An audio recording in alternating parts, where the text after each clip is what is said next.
këtë arsye, e kam thonë edhe me një rast dhe po e përsëriti këtu. Historia islame ka njohur falje të ndryshme. Në raste që marramense, të burnise fjala. Rasti më interesant ka qenë me një prej udhëhecëve të musliman, që e ka pas një fëmijë dhe e ka mbyt shërptorja. Dhe shërptorja e ka lexuar ajetin, që Allahu ka thonë në Kur'an, se e ka ditë që ky hakmirët, se pushtetari i madh, edhe e shërptorja në pallat mbretit, khalifës, ja mbyt fëmijën. Dhe normal, khalifa i ndohet, po sa takohen kjo tash khalifja me këtë shërptorën, kjo shërptorja e lexon ajetin në Kur'an. Allahu ka thonë wal kadhimin al ghaidha, edhe ata që e frenojnë mllëfin. Dhe ky thotë e frenova mllëfin. Wala afina lin nas, ai falin njerëz. Ajo për ajetin.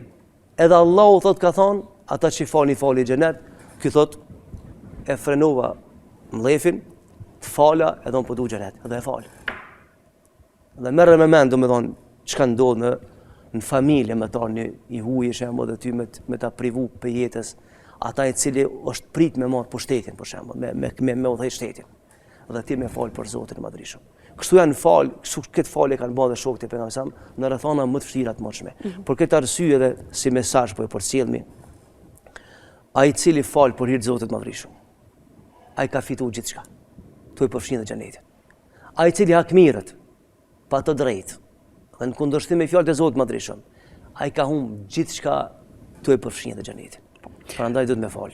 I nderuam, në fakt kur po flasim për faljen edhe hakmarrjen, ka njerëz për shembull, edhe unë kështu e paramendu rastin që na tregove për pejgamberin që mundet me thonë për një kohë, dikush më ka bërë shumë dëm, edhe unë po fali për hir të Zotit, po her pas here më kthehen që ato, do më thonë kthehet edhe dëshira ndoshta me ja kthy me të keq ose diçka. Në këto raste hoq kur kam fal për hir të Zotit, po prap është një farë lloj dyshimi brenda teje, ko pas kohe, ç'është duhet me vepru njëri?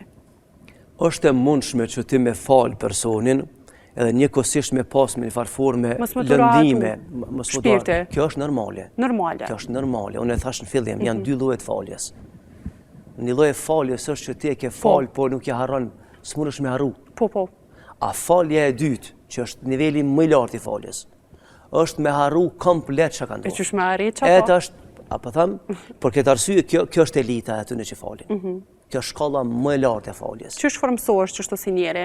Bindja në Zotin e Madhrishëm. Bindja. A kupton për shembull ti, a më merr me mend ti që pejgamberi sa edhe shokët e tij kanë vepruar kështu. Edhe shokët e pejgamberit. Edhe shokët e tij, domthonë kanë vepruar këtë gjendje. E kanë fal njerën sikurse mos më ndodh kurrë. Fare, hiç asnjëherë. Hiç kur në jetë. A ka pas rast që kanë nejt me to mandej mas një kohë? Po, kanë bashkëtu. Kanë bashkëtu në baza ditore. Pejgamberi sa ka jetuar me gjithë ato që kanë bozullu. Deri ka vdek. Shokët e pejgamberit kanë jetuar me ata deri ka vdek. Bili ka thonë, njëri prej tyre kur ka fal, ka thonë, "Ky është miku jam i shtëpisë." E thotë njëri më i afërt jami. Mbarëm. Pa u friksu që prap ka me i bodi Kur hiç, absolut kur, dhe përkundrazi e ka nderu. Gjatë tërë jetës e ka respektu. Kriminalin me farforme. Ç'është ne ata i hoq kur të ndërron dikush, për shembull, unë të kom bë ty keq diçka, po e marr si shembull kështu, dhe mandej ju po më ndërroni mu 2 fish më shumë. Ç'është ne ata i personi që keq bërë sikur është edhe i nderuar pe atij që po kjo është goditja më e madhe për ta. Kjo është një farë lloj hakmarrje po i bën. Goditja më e madhe është falja për ta. Dhe ku kemi këtu rastin në hadithi pejgamberit sa. Ka ardhur një person dhe i thotë ja Rasulullah. Thotë kam të lashe me të familjes, me të rrethit ngushtë. Thotë unë i respektoj, ata s'm respektojnë. Unë i ftoj, ata s'm ftojnë. Unë i mbështet, ata s'm mbështesin. Thotë dhe kumron hall. A di çfarë thotë pejgamberi sa? Thotë shak shebati, çfarë do me boti? Thotë du mu hakmar. Thotë e din ti që me këto sjellje që ti bën ndaj tyre, je tu hakmar më shumë se sa me ju hedh, domethënë kryp në përsyn. Thotë sjellja jote ndaj tyre është hakmarrja më e madhe që ata e psojnë. Thotë që vazhdo çështjeti. Pra normal që ai i cili gabon e ti e respekton, ai është begin situatë të keqe. Sepse nuk mund me kapërdi mëkatin që ka bën. Dhe kjo i kthehet pastaj në përmirësim. Edhe në pendim atij thotë unë gabova pra, dhe kjo po sill mirë me mua. Edhe kjo është rruga e vetme, sepse fundin në jetën e kësaj bote, çka do që të bëjmë? Kur kush nuk ka mas ose kriter më ta madh ndjenjen e dhimbjes.